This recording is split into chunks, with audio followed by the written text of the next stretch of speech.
Imagine working 2 jobs just to survive, only to have your toxic ex humiliate you in front of everyone at your workplace. Harper thought her world was crumbling until a mysterious stranger stepped in with 3 simple words that changed everything. She's with me. Before we dive into this emotional journey, please subscribe to the channel, hit that notification bell, and let me know in the comments where you're watching from. The dinner rush was in full swing when my past walked through those glass doors, ready to destroy what little dignity I had left. The dinner plates felt heavier tonight. My arms ached from carrying trays back and forth across Rosie's diner, but I couldn't afford to slow down. Tips were everything when you're living paycheck to paycheck. I was refilling coffee for table 6 when I heard that laugh, that cruel, sharp laugh that used to make my stomach drop. Avery. My hands started shaking. Coffee spilled onto the saucer as I turned around, hoping I was wrong. But there she was, sliding into booth 12 with her new girlfriend, some blonde with perfect makeup and designer clothes. "Oh my God, Harper!" Avery's voice cut through the dinner chatter like a knife. "Look at you, still slinging hash in this dump." Every head in the restaurant turned toward me. My face burned with embarrassment. The coffee pot trembled in my grip. "Avery, please," I whispered, walking over to their table. "Don't do this here." She leaned back in the booth, that familiar smirk spreading across her face. "Do what?" "I'm just catching up with my ex. Tell me, are you still living in that roach-infested studio? Still can't afford a car?" Her girlfriend giggled. Other customers were staring now, some pulling out their phones. "I heard you're working at the gas station too," Avery continued, her voice getting louder. 2 jobs and still broke. Pathetic. My throat closed up. The walls felt like they were closing in. I wanted to run, to disappear, to crawl under a rock and never come out. That's enough. The voice came from behind me, calm, controlled, but with an edge that made everyone go quiet. I turned to see a woman I'd never met before. Tall, elegant, wearing a perfectly tailored black coat. Her dark hair was pulled back, and her eyes were the kind of green that seemed to see right through you. She walked past me and stopped at Avery's table. "Excuse me," Avery sputtered, clearly not expecting interference. The woman's smile was ice cold. "I said that's enough. You're making a scene, and frankly, it's embarrassing to watch." "Who the hell are you?" Avery stood up, her face flushing red. The stranger looked at me, then back at Avery. When she spoke, her voice carried through the entire restaurant. "She's with me." The silence was deafening. Avery's mouth fell open. Her girlfriend looked confused. Every customer in the diner was staring at us. "What?" Avery finally managed. "You heard me." The woman stepped closer to me, her presence somehow making me feel safer. "Harper is with me, and I don't appreciate you harassing my girlfriend." My heart stopped. Girlfriend? I'd never seen this woman before in my life, but she was standing there like a shield between me and my worst nightmare. Avery looked between us, her face cycling through confusion, anger, and something that looked almost like jealousy. "That's impossible. Harper doesn't have what? Standards?" The woman's eyebrow arched. "Clearly she's raised them since you." A few customers actually laughed. Avery's face went from red to purple. "Come on, babe." Her girlfriend tugged at her arm. "Let's just go." But Avery wasn't done. She never was. "This is ridiculous. Harper, tell them the truth. Tell them you're nobody special, that you'll always be..." "That she'll always be what?" The stranger's voice dropped to a dangerous whisper. "Beautiful, hardworking, kind. Because from where I'm standing, those are pretty special qualities." I felt tears prick my eyes, but for the first time in months, they weren't from shame. Avery grabbed her purse, her hands shaking with rage. "This isn't over, Harper." "Yes, it is." The woman's voice was final. "And if I see you bothering her again, we'll have a very different conversation." Avery stormed out, dragging her girlfriend behind her. The diner slowly returned to normal, conversations resuming in hushed whispers. I stood there, still holding the coffee pot, trying to process what had just happened. The woman turned to me, and up close, I could see kindness in those green eyes despite the steel in her voice moments before. "Are you okay?" she asked softly. I opened my mouth to speak, but no words came out. This stranger had just saved me from the most humiliating moment of my life, and I didn't even know her name. My voice came out as a croak. I cleared my throat and tried again. Thank you. I don't know why you did that, but thank you. She studied my face for a moment, like she was memorizing it. Everyone deserves to be defended, especially from people like that. Can I get you anything? Coffee? Pie? It's on the house. I gestured weakly with the coffee pot, still trying to wrap my head around what had just happened. Actually, I was hoping we could talk. When do you get off work? My stomach fluttered. This beautiful, mysterious woman wanted to talk to me? In about an hour. But I don't even know your name. Naomi Hayes. She extended her hand, and when I shook it, her skin was surprisingly soft. And you're Harper Cole. I froze. How do you know my last name? I never told you that. Something flickered across her face. Too quick to read. Your name tag says Harper, and she called you Harper Cole when she was... well, when she was being awful. I looked down at my name tag. It just said Harper in faded letters. Avery had called me a lot of things tonight, but I was pretty sure my last name wasn't one of them. Did she? I asked carefully. Naomi's jaw tightened almost imperceptibly. I have a good memory for details. There was something she wasn't telling me. But after what she'd just done for me, I decided to let it slide. Look, I should get back to work. My manager's already giving me looks. I glanced over at Tony, who was indeed watching us from behind the counter. Of course. I'll wait at the counter until you're done. You don't have to do that. I want to. Her smile was gentle but determined. Besides, I have a feeling your ex might be the type to come back when she thinks you're alone. A chill ran down my spine because she was absolutely right. Avery never let things go. She'd be back. Probably with reinforcements. Okay, I said quietly. I'd like that. The next hour crawled by. I kept glancing over at Naomi, who sat at the counter nursing a cup of coffee and occasionally typing on her phone. She looked so out of place in our rundown diner with her expensive clothes and perfect posture, like a swan in a duck pond. Every time our eyes met, she'd smile, and I'd feel that flutter in my stomach again. When my shift finally ended, I hung up my apron with shaking hands. I couldn't remember the last time I'd been this nervous about talking to someone. Ready? Naomi asked as I approached the counter. There's a 24-hour cafe down the street. It's quieter than here. Perfect. We walked in comfortable silence, the cool night air helping to clear my head. The cafe was nearly empty, just a few college students with laptops and a tired-looking trucker.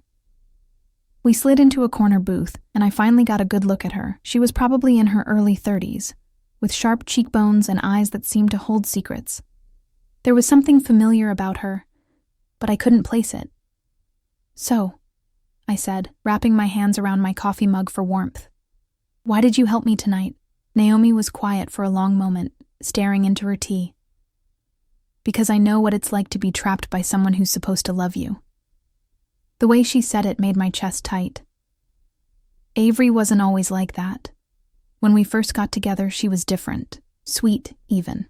They always are at first. Naomi's voice was bitter. That's how they hook you. Then, little by little, they tear you down until you believe you deserve it. I stared at her. You sound like you're speaking from experience. I am. She met my eyes. I was with someone like Avery for 3 years. Someone who made me believe I was worthless, that I was lucky anyone would put up with me. What happened? I finally found the courage to leave. But it took me a long time to trust myself again, to believe I deserved better. We sat in silence for a moment, the weight of shared experience hanging between us. How did you know? I asked. About Avery, I mean. You seemed to know exactly what kind of person she was. Naomi's fingers tightened around her mug. Like I said, I recognized the type. But there was something in her voice, something that made me think there was more to it than that. Naomi, can I ask you something? Of course. How did you really know my last name? She was quiet for so long I thought she wasn't going to answer. When she finally spoke, her voice was barely above a whisper. Because I've been watching her, Avery. For weeks. My blood went cold. What do you mean, watching her? Naomi looked up at me, and I saw fear in her eyes. Fear and something else. Guilt. There's something I need to tell you about why I was really at that diner tonight. My hands went numb around my coffee mug. You've been watching Avery? Why? Naomi took a shaky breath. Because she's been stalking my sister. The words hit me like a physical blow. Your sister? Emma. She's 22, just graduated college. Avery started following her on social media about 6 months ago. Then it escalated. Showing up at her work, her apartment building, sending gifts. I felt sick. Oh my God. Emma was terrified to report it because Avery never technically threatened her. Just persistent attention. Love letters, flowers. The kind of thing that looks romantic from the outside but feels like a cage when you're living it. My mind was reeling, but Avery was with me 6 months ago. We only broke up 3 months ago. I know. Naomi's voice was gentle but firm. She was doing this while you were together. The betrayal hit me like a truck, not just that Avery had been pursuing someone else, but that she'd been terrorizing an innocent girl while pretending to love me. I hired a private investigator to document everything, Naomi continued. That's how I learned about you, about what she put you through. You investigated me. I should have been angry, but mostly I felt exposed, vulnerable. I'm sorry. I needed to understand the pattern, to build a case. But the more I learned about what she did to you, Naomi's voice broke slightly. I couldn't just sit back and watch her destroy another person. I thought about all the times Avery had made me feel crazy, the gaslighting, the emotional manipulation, the way she'd isolated me from my friends until I had no one left to turn to. She told me I was paranoid when I asked about other women, I whispered. Said I was being possessive and jealous. That's what they do. They make you question your own reality. I looked at Naomi across the table. This stranger who somehow understood my pain better than anyone else ever had. So tonight, at the diner, I followed her there. I've been documenting her movements, trying to establish a pattern for the restraining order. I didn't expect to see her humiliating you like that. And you just stepped in. I couldn't watch it happen. I've seen what she's capable of, Harper. The way she systematically destroys people's self-worth. I couldn't let her do that to you again. Tears started falling before I could stop them. She made me believe I was nothing. That I was lucky she even looked at me. Naomi reached across the table and covered my hand with hers. Her touch was warm, steady. You're not nothing. You're working 2 jobs to survive. You're kind to difficult customers. You have this quiet strength that's beautiful to watch. Avery saw that strength and wanted to break it, because she's empty inside. How can you know all that about me? Because I've been where you are, and because... She hesitated, color rising in her cheeks. Because I've been watching you too. My heart skipped. What do you mean? When I was researching Avery's pattern, I saw how she treated you. I read the police reports from the night you called about the harassment. I saw the photos of the damage to your apartment after she visited, uninvited. I remembered that night, coming home to find my things scattered, my plants destroyed, a note on my pillow that said, "You'll never find anyone better than me." I started going to places I knew you'd be, Naomi admitted. Not to spy, just to make sure you were okay. I saw you at the grocery store counting coupons, at the laundromat, reading a book while your clothes washed, at the bus stop in the rain because your car broke down. You saw all that? I wanted to help, but I didn't know how to approach you without seeming like another stalker.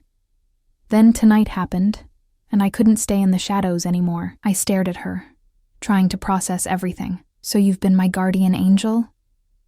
She laughed, but it sounded sad. More like a coward who finally found her courage. Why? Why do you care what happens to me? Naomi was quiet for a long moment, her thumb tracing circles on the back of my hand. Because when I saw you reading at that laundromat, you looked so peaceful, so content, with this simple moment, despite everything you were going through. It reminded me that there's still beauty in the world, even when everything feels broken. My breath caught. Naomi, I know this is crazy. I know I'm basically a stranger who's been watching you from afar like some kind of creep. But I also know that what I saw tonight, The way she tried to humiliate you, that's not okay. And I know that you deserve so much better than what she gave you." I looked into her green eyes and saw something I hadn't seen in so long I'd almost forgotten what it looked like. Genuine care. No agenda. No manipulation. Just pure human kindness. "What happens now?" I asked. "Now we make sure Avery can't hurt you or Emma anymore. I have enough evidence for restraining orders for both of you. And then..." She squeezed my hand gently. "Then maybe we can get to know each other properly. Without all the secrets." "I'd like that," I whispered. For the first time in months, I felt like I could breathe again. Over the next 2 weeks, Naomi became a constant in my life.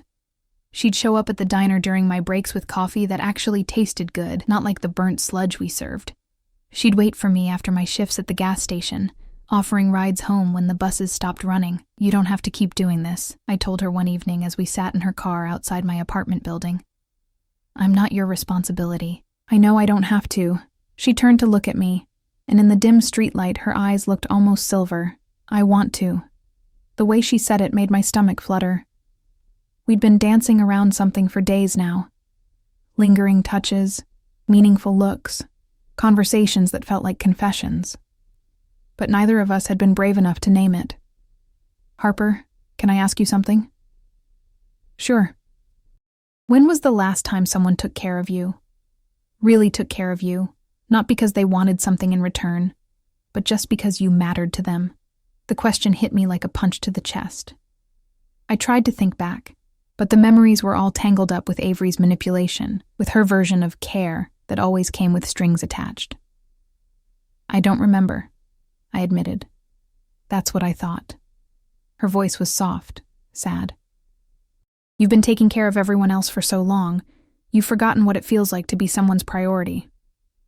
"Naomi, I want to be that for you, if you'll let me." Before I could respond, my phone buzzed. Then again. And again.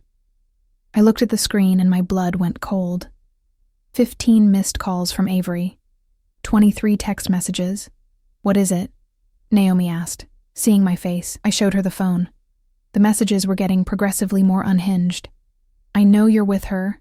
This is pathetic, Harper. You're embarrassing yourself. She's using you. Can't you see that? I'm the only one who ever really loved you."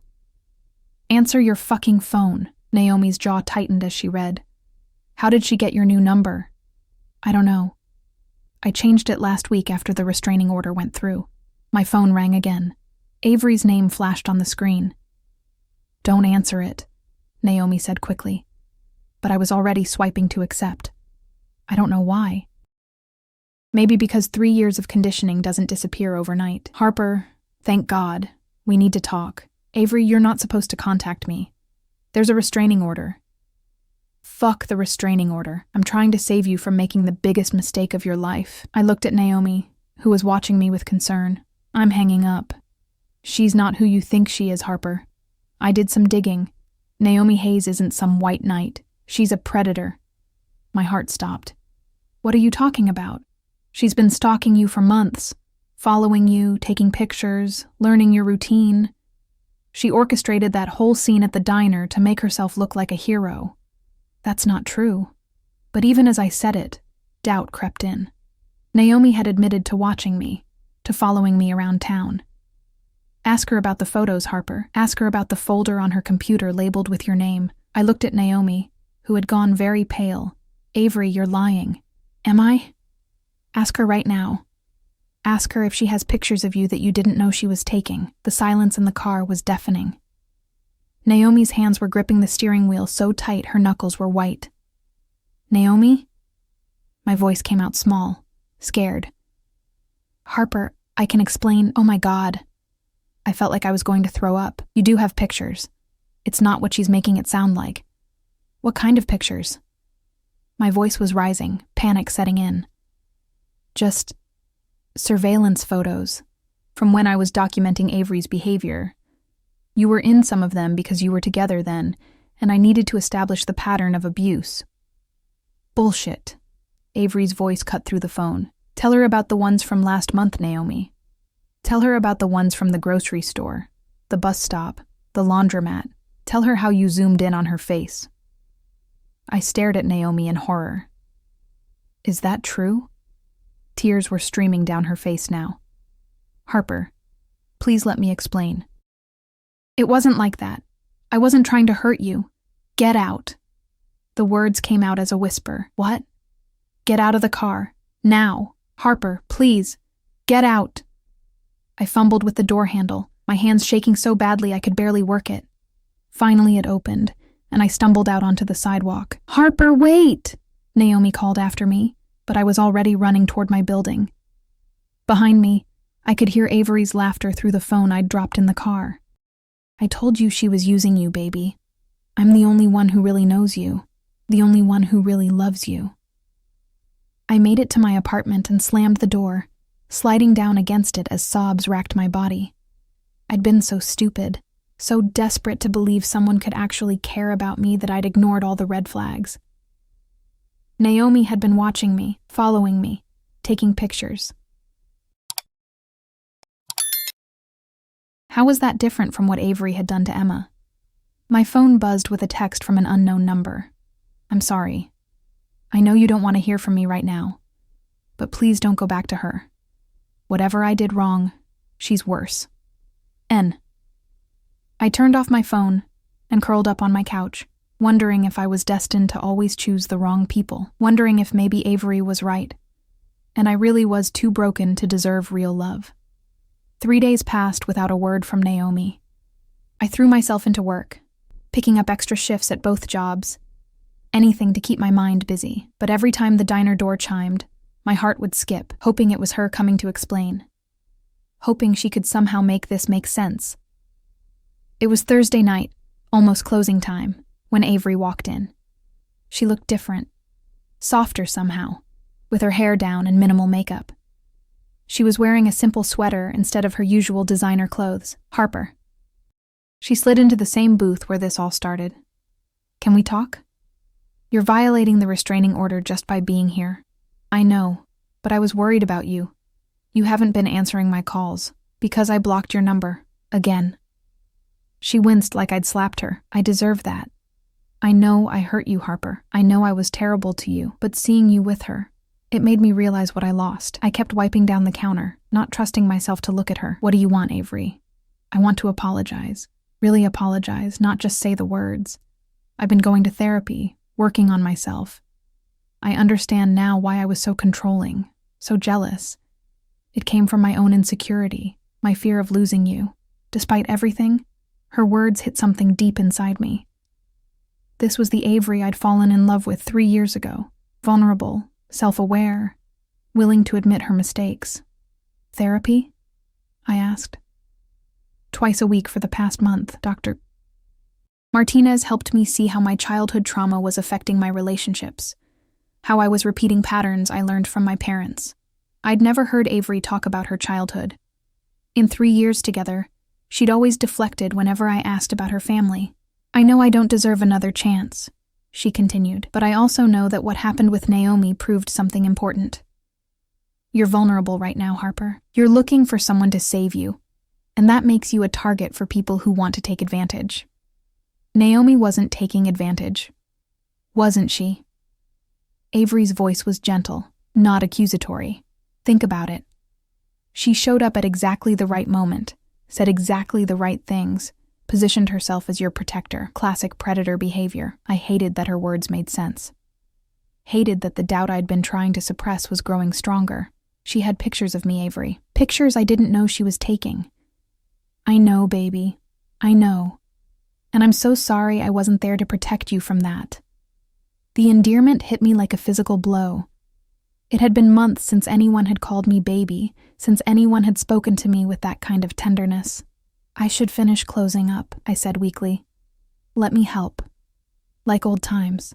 Before I could protest, she was up and stacking chairs, moving around the diner like she belonged there. And for a moment, it did feel like old times, like the early days when she'd pick me up from work, and we'd talk for hours about everything and nothing. Remember our first date? She asked as she wiped down tables. You were so nervous you spilled wine all over yourself. Despite everything, I smiled. You gave me your jacket. It was way too big for me. You looked adorable. I knew right then that I was going to fall in love with you. Avery, don't. I'm not trying to manipulate you, Harper. I'm just remembering what we had before I ruined it. Before my issues got in the way. We worked in silence for a while, the familiar rhythm almost comforting. When we finished, Avery walked me to the door. Can I drive you home? It's late, and the buses aren't safe at this hour. I knew I should say no. Knew this was exactly how it started before. Small kindnesses that grew into control. But I was tired and scared, and the thought of waiting alone at a dark bus stop made my skin crawl. Okay, but just a ride home. Her car smelled like the expensive perfume she always wore.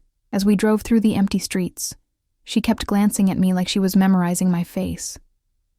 I missed this, she said softly. Just being near you. Avery, I know I don't have the right to miss you, but I do. Every day. We pulled up outside my building and she turned off the engine. Harper, I need you to know something. Whatever happens between us, whatever you decide, I'm going to keep going to therapy. I'm going to keep working on myself. Not to win you back, but because you deserved better than what I gave you. Tears pricked my eyes. This was the accountability I'd dreamed of hearing for months. I want to believe that, I whispered. Then believe it. And believe this. You deserve someone who sees your worth, who celebrates your strength instead of trying to diminish it. If that's not me, if I've hurt you too badly to ever earn your trust again, then I'll accept that. But please don't settle for someone who sees you as a project to fix or a victim to save. She reached over and touched my hand gently. You're not broken, Harper. You never were. You're just someone who loves deeply, and people like Naomi prey on that. I looked at her, really looked at her, and saw something I'd never seen before. Genuine remorse, real change. I need time to think, I said. Of course. Take all the time you need. I'll be here when you're ready, whether that's as friends or something more. I got out of the car and watched her drive away, my mind spinning with confusion. Everything I thought I knew about the past few weeks was shifting, rearranging itself into new patterns.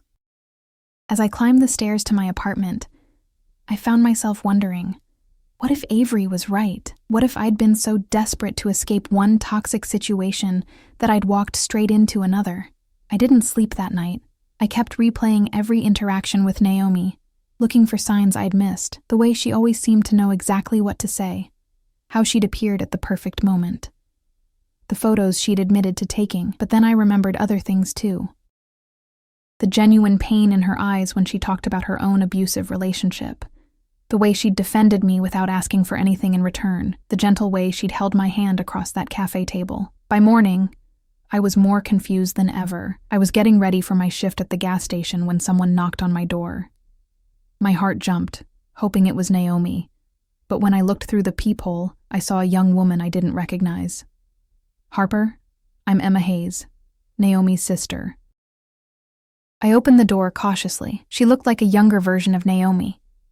Same green eyes, same sharp cheekbones, but with an openness that her sister kept carefully guarded. Can I come in?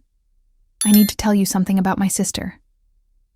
I let her in, and she sat on my couch like she was trying to figure out how to start. Naomi told me what happened, about the photos, about what your ex said to you. Did she send you here? God, no. She'd kill me if she knew I was here.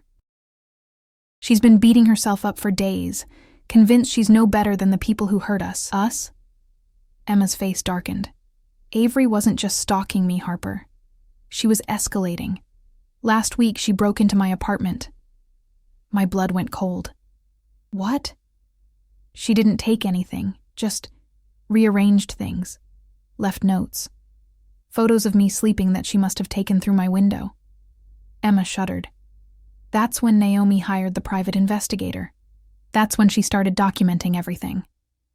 She never told me it had gotten that bad. Because she didn't want to scare you. She was trying to protect both of us without making you feel like you were in danger. I sank into my chair, processing this new information. The photos she took of me were evidence, Harper. Documentation of Avery's pattern of abuse. Naomi showed them to me. They're not creepy stalker photos. They're pictures of you looking over your shoulder, checking your phone nervously, the kind of behavior that shows someone living in fear. But she admitted to following me around because she was worried about you. After she saw what Avery did to me, she couldn't stand the thought of her hurting you too. So yes, she kept an eye on you. But not in a predatory way, in a protective way. Emma leaned forward, her eyes intense. Harper, my sister has never done anything like this before. She's usually so careful, so guarded. But something about your situation, about you, made her willing to step out of her comfort zone. What are you saying? I'm saying she's in love with you, has been since the first time she saw you at that laundromat, reading your book like the world wasn't falling apart around you. She told me you looked like hope. My chest tightened. Emma, I know it's complicated. I know the timing is terrible, and the circumstances are weird, but I also know my sister, and I've never seen her care about someone the way she cares about you. What if Avery's right? What if I'm just vulnerable and making bad choices? Then you're making them for the right reasons. You're choosing to trust, to hope, to believe in love despite everything you've been through. That's not weakness, Harper. That's courage. After Emma left, I sat in my empty apartment for hours, thinking about everything she'd said, about the difference between protection and possession, about the way Naomi had never tried to control me, only to support me. Around sunset, I made a decision. I found Naomi at the coffee shop where we'd had our first real conversation. She was sitting in the same corner booth, staring into a cup of tea that had probably gone cold hours ago. "Can I sit?" I asked. She looked up, and I saw that she'd been crying. "Harper, I didn't think you'd want to see me again." "I wasn't sure I did. But then your sister came to see me." "Emma did what?" Naomi's eyes widened. "I'm going to kill her." "Don't." She helped me understand some things. I slid into the booth across from her, and for a moment we just looked at each other. "I'm sorry," she said finally. "I should have told you about the photos from the beginning. I should have been completely honest about everything." "Why weren't you?" "Because I was scared you'd run, because I knew how it looked, and I knew you'd been hurt by someone who violated your privacy. I thought if I could just show you who I really was, prove that my intentions were good, then maybe the how wouldn't matter as much." "But it does matter, Naomi. Trust matters. Honesty matters." I know, and I'm sorry. I was so focused on protecting you that I forgot you deserved to make your own choices about what risks to take." I reached across the table and took her hand. "I forgive you." She stared at me in shock. "You do?" "I do. Because I understand why you did it, and because—" I took a deep breath. "Because I think I'm falling in love with you too." Tears spilled down her cheeks. "Harper, I'm scared," I admitted. "I'm terrified of making another mistake, of trusting the wrong person again. But I'm more scared of letting fear keep me from something real. It is real," she whispered. "What I feel for you, it's the most real thing I've ever experienced." "Then let's try. Let's try to build something honest and real and good." She squeezed my hand. "Are you sure?" "No. But I'm sure I want to try." 6 months later, I was restocking the coffee station at the diner when I heard that familiar laugh. But this time, instead of fear, I felt only a mild annoyance. Avery had walked in with yet another new girlfriend. A redhead this time, looking uncomfortable and slightly scared. Some things never changed. "Harper!" Avery called out, her voice artificially bright. "Look at you, still here. Some people never learn to reach for more, do they?" I turned around slowly, and I saw her face change when she got a good look at me. I was wearing a new dress, nothing fancy, but it fit well and made me feel confident. My hair was styled differently, and I was wearing makeup for the first time in years. But more than that, I was standing differently, straighter, like someone who knew her own worth. "Hello, Avery," I said calmly. "You look—" She seemed genuinely surprised, different. "I feel different." She slid into a booth, dragging her nervous girlfriend with her. "So, are you still with that stalker? What was her name? Naomi?" "I am." I walked over to their table with my order pad, completely composed. "And her name is Naomi Hayes. She's my girlfriend." "Girlfriend?"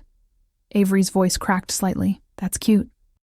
How long do you think that'll last? People like you don't get happy endings, Harper. Before I could respond, I heard the door chime. Naomi walked in, and my heart did that little flutter it always did when I saw her. She was wearing a navy blue suit. She'd come straight from a business meeting, and she looked absolutely stunning. "Sorry I'm late, baby," she said, walking over and kissing my cheek.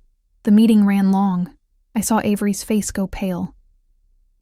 In the 6 months since that night at the coffee shop, Naomi and I had built something beautiful together. She'd supported me through therapy, celebrated when I got promoted to shift supervisor at the diner, and held me when I had nightmares about the past. More importantly, she never tried to change me or fix me. She loved me exactly as I was.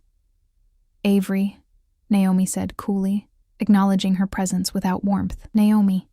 Still playing the hero, I see. Still playing the victim, I see." Naomi's voice was steady, unbothered. "How's therapy going? Oh, wait. You stopped going after 2 sessions, didn't you?" Avery's face flushed red. "You don't know anything about me. I know enough.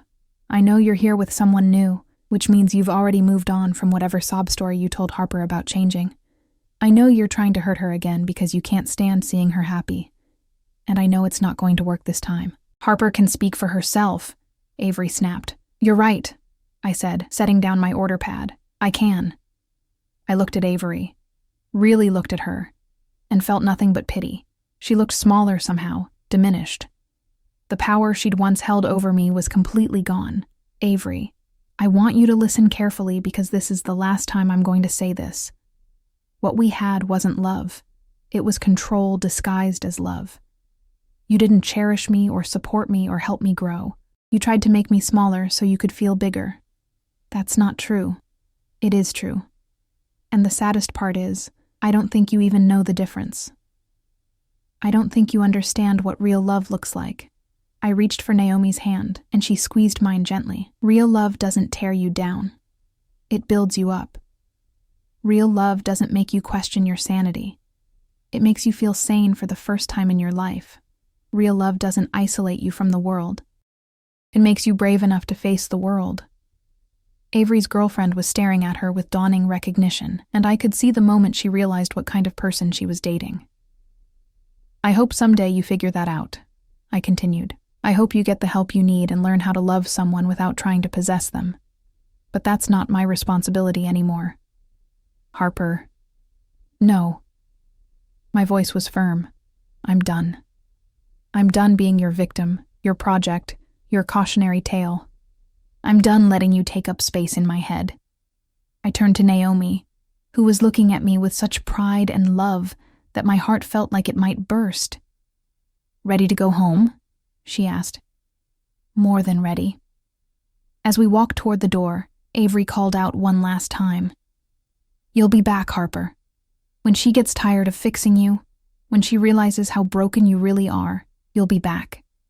I stopped and turned around one final time. "I'm not broken, Avery. I never was. I was just with the wrong person." Outside, Naomi pulled me into her arms and kissed me properly, right there on the sidewalk. "I'm so proud of you," she whispered against my lips. "I couldn't have done it without you." "Yes, you could have. You're stronger than you know, Harper Cole." As we walked to her car, hand in hand, I thought about how much my life had changed. I was still working at the diner, but now it was by choice, not desperation. I was taking night classes to finish my degree. I had friends again, people who cared about me without trying to control me. Most importantly, I had learned the difference between being saved and being supported. Naomi hadn't rescued me. She'd simply loved me enough to help me rescue myself. "What are you thinking about?" she asked as we drove home. "Just how different everything is now, how different I am." "You're not different," she said, reaching over to squeeze my hand. "You're just finally free to be yourself." That night, as we lay in bed in the apartment we now shared, I thought about Avery's words, about happy endings and whether people like me deserved them.